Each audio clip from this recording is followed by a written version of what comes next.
India Legal presents Courts Roundup.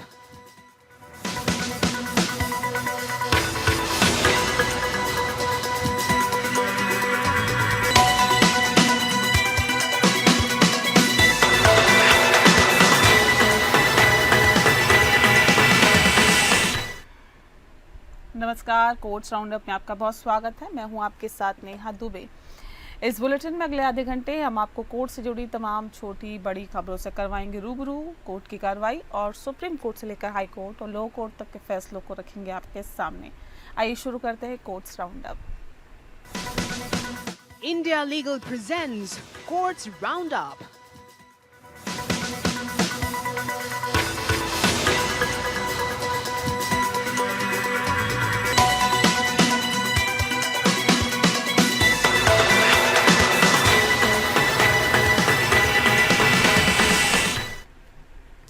Bulletin की शुरुआत करते हैं। सुप्रीम कोर्ट ने बिहार में मतदाता सूची के विशेष गहन संशोधन करने चुनाव आयोग के फैसले को चुनौती देने वाली याचिकाओं को तत्काल सूचीबद्ध करने पर सहमति जताई है। Senior advocate Kapil Sibal, advocate doctor Abhishek Manu Singhvi, advocate Gopal Shankar Narayanan और एडवोकेट शादान फरासत ने संयुक्त रूप से जस्टिस सुधांशु धुलिया और जस्टिस जय माल्या बागची के आंशिक कार्य दिवस बेंच के समक्ष मामले का उल्लंघन किया और तत्काल सूचीबद्ध करने की मांग की। उन्होंने कहा है कि जो मतदाता निर्दिष्ट दस्तावेजों के साथ फॉर्म जमा करने में विफल रहते हैं उन्हें मतदाता सूची से हटाए जाने के कठोर परिणाम भुगतने होंगे, भले ही उन्होंने पिछले 20 वर्षों से चुनावों में मतदान किया हो। सिंघवी ने कहा कि समय सीमा बहुत सख्त है और 25 जुलाई तक अगर आप समय सीमा नहीं देते हैं तो आप बाहर हो जाएंगे। जस्टिस धुलिया ने कहा है कि समय सीमा पवित्र नहीं है क्योंकि अभी तक चुनावों की अधिसूचना नहीं दी गई। बेंच ने मामले को गुरुवार को सूचीबद्ध करने पर सहमति जताई। बेंच ने पक्षों को भारत के चुनाव आयोग को याचिकाओं के अग्रिम सूचना देने की अनुमति दी है और अब तक बिहार में मतदाता सूचियों के विशेष गहन पुनरीक्षण के चुनाव आयोग के फैसले को चुनौती देने वाली 4 याचिकाएं दायर की गई है। इसमें आरजेडी सांसद Manoj Jha, association for democratic reforms, PUCL कार्यकर्ता योगेंद्र यादव और लोकसभा सांसद महुआ मोइत्रा द्वारा ईसीआई के फैसले को चुनौती देने वाली याचिकाएं शामिल है। बिहार के पूर्व विधायक मुजाहिद आलम ने राज्य के 18वें विधानसभा चुनावों से पहले बिहार में मतदाता सूचियों के विशेष गहन संशोधन के भारतीय चुनाव आयोग के फैसले को चुनौती देते हुए सुप्रीम कोर्ट का दरवाजा खटखटाया। उनका तर्क है कि चुनाव आयोग का आदेश संविधान के अनुच्छेद 14, 21, 325 और 326 का उल्लंघन करता है। इससे बिहार के मतदाताओं के मताधिकार से उन्हें वंचित होने का खतरा है और साथ ही मुस्लिम, दलित और गरीब प्रवासी समुदायों पर प्रतिकूल प्रभाव डालने के लिए इसका इस्तेमाल किए जाने की संभावना है। सुप्रीम कोर्ट के समक्ष एक अत्यावश्यक उल्लेख एक अनुसरण में बिहार में मतदाता सूचियों के विशेष गहन पुनरीक्षण के ईसीआई के निर्णय को चुनौती देने वाली कुछ अन्य याचिकाओं को 10 जुलाई को सुनवाई के लिए सूचीबद्ध किया गया। वहीं मुजाहिद आलम द्वारा दायर याचिका में दावा किया गया है कि कोचाधाम निर्वाचन क्षेत्र के अधिकांश मतदाता बाहर से आए हैं। उनके लिए गणना प्रपत्र जमा करने के लिए विशेष यानी कि राज्य में वापस आना असंभव होगा।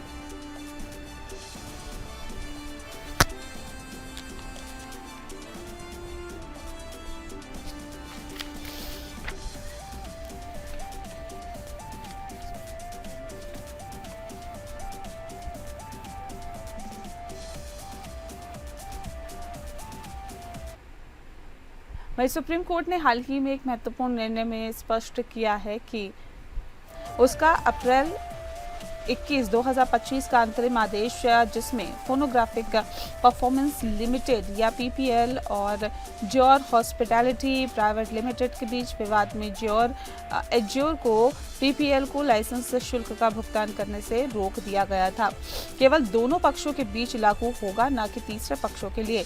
इस निर्णय का अर्थ है कि तीसरे पक्षों को पीपीएल की अनुमति के बिना उसके संगीत का उपयोग करने के लिए लाइसेंस शुल्क का भुगतान करना होगा। पीपीएल ने अपनी याचिका में आरोप लगाया था कि एज्योर उसके संगीत का उपयोग कर रहा था और बिना अनुमति के, और इसके लिए उसे लाइसेंस शुल्क का भुगतान नहीं कर रहा था।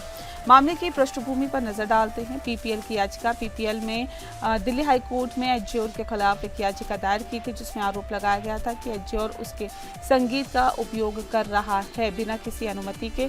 हाईकोर्ट का निर्णय। दरअसल हाईकोर्ट ने एज्योर को पीपीएल का लाइसेंस शुल्क का भुगतान करने का निर्देश दिया था। एज्योर ने इस निर्णय को चुनौती देते हुए सुप्रीम कोर्ट में अपील दायर की थी। बता दें कि सुप्रीम कोर्ट ने एज्योर की अपील पर सुनवाई करते हुए अपने अंतरिम आदेश में स्पष्ट किया है कि उसका आदेश केवल दोनों पक्षों के बीच लागू होगा, न कि तीसरे पक्षों के लिए।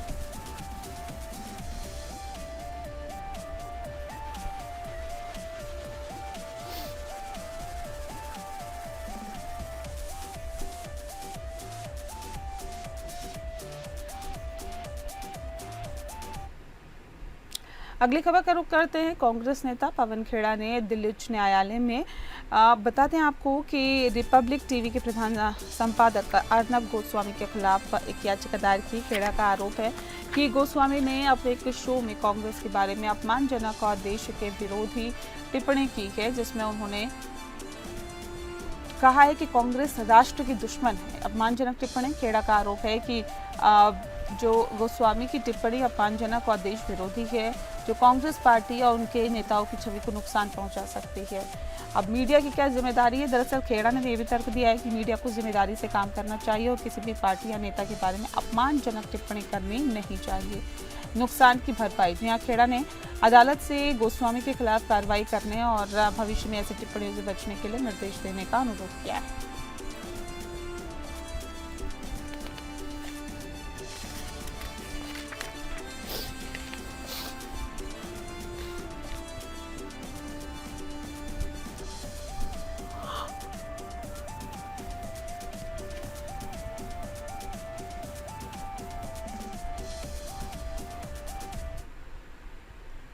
अगली खबर का रुख करते हैं। दिल्ली उच्च न्यायालय ने बता दें कि विजय मदन लाल मामले में एक महत्वपूर्ण निर्णय दिया है, जिसमें विदेशी प्राप्तकर्ताओं को अपराध की आय को लेकर जांच की आवश्यकता पर बल दिया गया। अदालत ने कहा है कि लेन देन की वैधता की जांच आवश्यक करना चाहिए और साथ ही खासकर जब विदेशी प्राप्तकर्ताओं को बड़ी मात्रा में धन हस्तांतरित किया जाता है।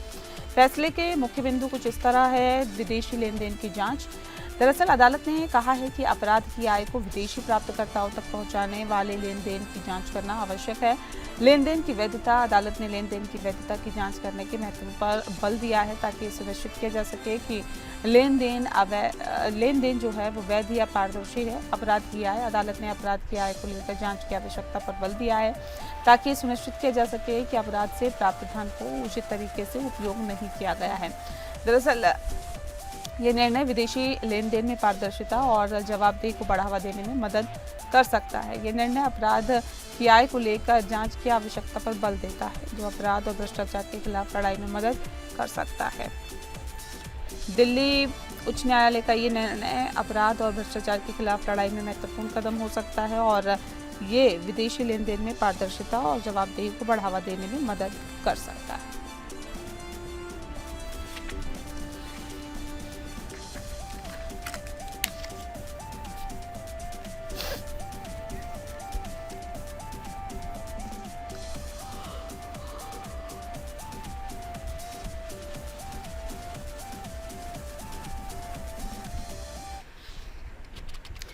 दिल्ली उच्च न्यायालय ने एक महत्वपूर्ण फैसला दिया है, जिसमें कहा गया है कि अतिरिक्त लोक अभियोजक और लोक अभियोजक पीपी की नियुक्ति में नियमित अनुबंध की शर्त महत्वपूर्ण है। न्यायमूर्ति संदीप मेहता और न्यायमूर्ति जयमाल्या बागची की पीठ ने कहा है कि एपीपी और पीपी की नियुक्ति प्रक्रिया में पारदर्शिता और निष्पक्षता होनी चाहिए।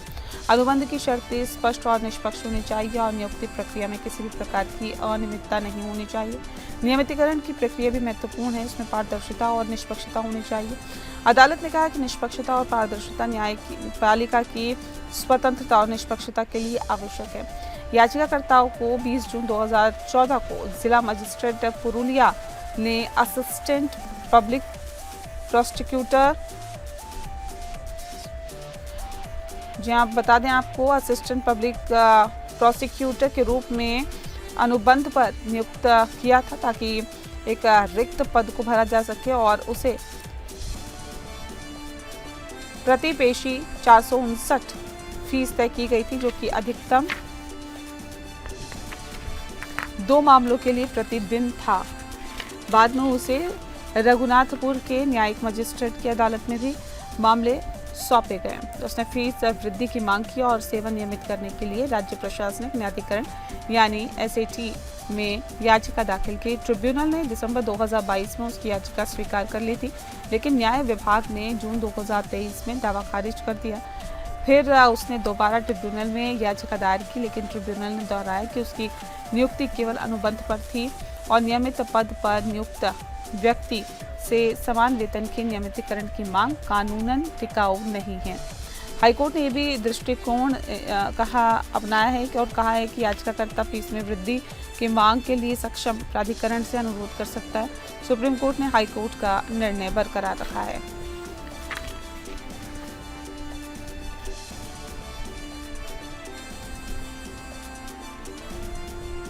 और अब जो खबर है वो बेहद महत्वपूर्ण। दरअसल फिल्म उदयपुर फाइल्स की रिलीज का मामला कोर्ट पहुंच गया है। पैगंबर मोहम्मद पर 2022 में हुई टिप्पणी के विवाद पर पोस्ट साझा करने को लेकर हुई दर्जी कन्हैयालाल साहू की हत्या, ज्ञानवापी विवाद और नुपुर शर्मा विवाद पर आधारित फिल्म उदयपुर फाइल्स पर रोक लगाने की मांग करते हुए दिल्ली हाईकोर्ट में याचिका दाखिल की गई।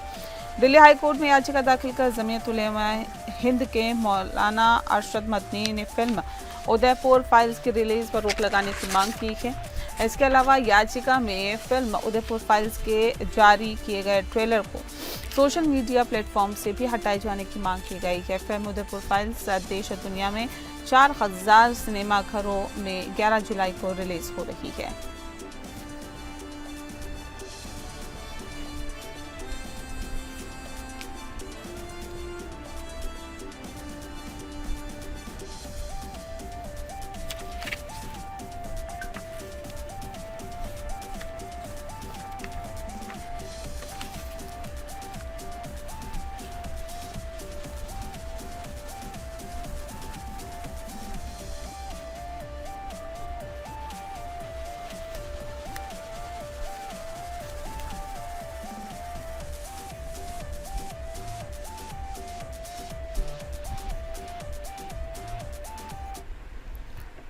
अगली खबर का रुख करते हैं। एडवोकेट श्वेता श्री मजूमदार ने बता दें कि दिल्ली हाईकोर्ट के जज के रूप में नियुक्ति के लिए अपनी सहमति वापस ले ली है, क्योंकि केंद्र ने उनके नाम पर सुप्रीम कोर्ट कॉलेजियम की सिफारिश को लगभग 1 साल तक लंबित रखा और 21 अगस्त 2024 को सुप्रीम कोर्ट कॉलेजियम ने मजूमदार के नाम की सिफारिश की थी।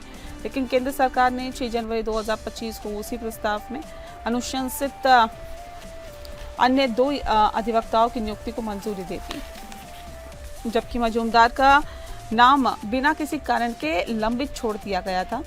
मजूमदार दिल्ली हाईकोर्ट में बौद्धिक संपदा अधिकारों के क्षेत्र में अपनी प्रैक्टिस के लिए जानी जाती हैं और उन्हें दिल्ली हाईकोर्ट के विभिन्न पीठों द्वारा एमिकस क्यूरी नियुक्त किया गया। 21 अगस्त 2024 को सुप्रीम कोर्ट कॉलेजियम, जिसकी अध्यक्षता तब चीफ जस्टिस डी.वाई. चंद्रचूड़ ने की थी, ने 2 अन्य अधिवक्ताओं अजय दिगपाल और हरीश वैद्यनाथ शंकर के साथ मजूमदार के नाम की सिफारिश की थी, जबकि केंद्र सरकार ने 6 जनवरी 2025 को उसी प्रस्ताव में अनुशंसित अन्य 2 अधिवक्ताओं की नियुक्ति को मंजूरी दे दी। मजूमदार का नाम बिना किसी कारण के लंबित छोड़ दिया गया था। ये मामला ये पहला मामला नहीं है जब केंद्र सरकार ने कॉलेजियम प्रस्तावों पर समय पर कार्रवाई नहीं की है, बल्कि केंद्र ने अभी तक दिल्ली उच्च न्यायालय में वरिष्ठ अधिवक्ता सौरभ कृपाल की नियुक्ति को मंजूरी नहीं दी है, जिसके बावजूद कि सुप्रीम कोर्ट ने जनवरी 2023 में उनके नाम को दोहराया था।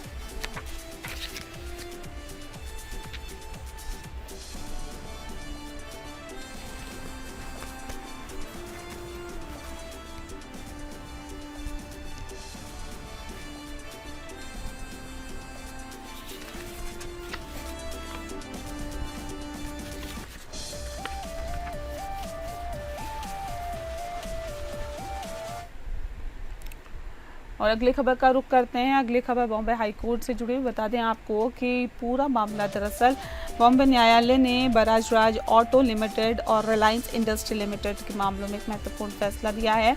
दोनों कंपनियों को महाराष्ट्र सरकार से बिक्री कर में छूट मिली थी, जिसे आयकर विभाग ने राजस्व प्राप्ति माना था, जबकि कंपनियों ने इसे पूंजी प्राप्ति बताया था। बजाज ऑटो ने औरंगाबाद में एक नई इकाई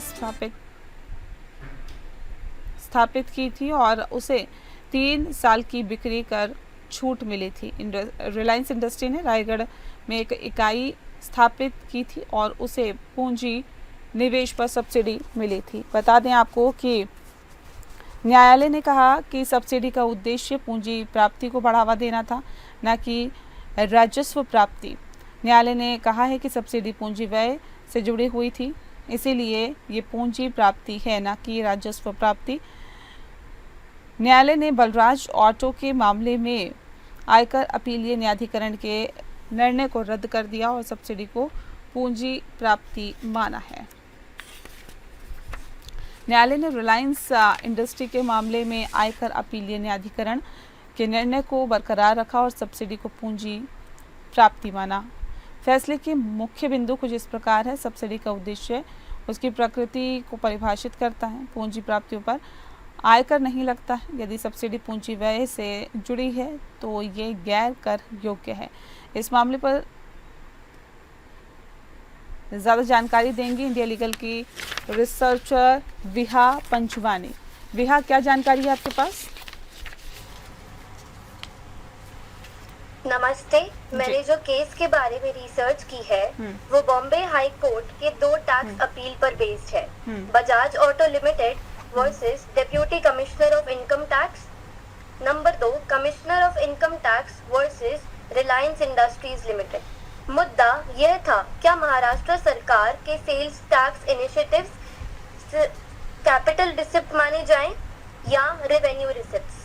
बजाज ऑटो को 3.56 करोड़ का बेनिफिट मिला जो वालुज यूनिट के लिए था।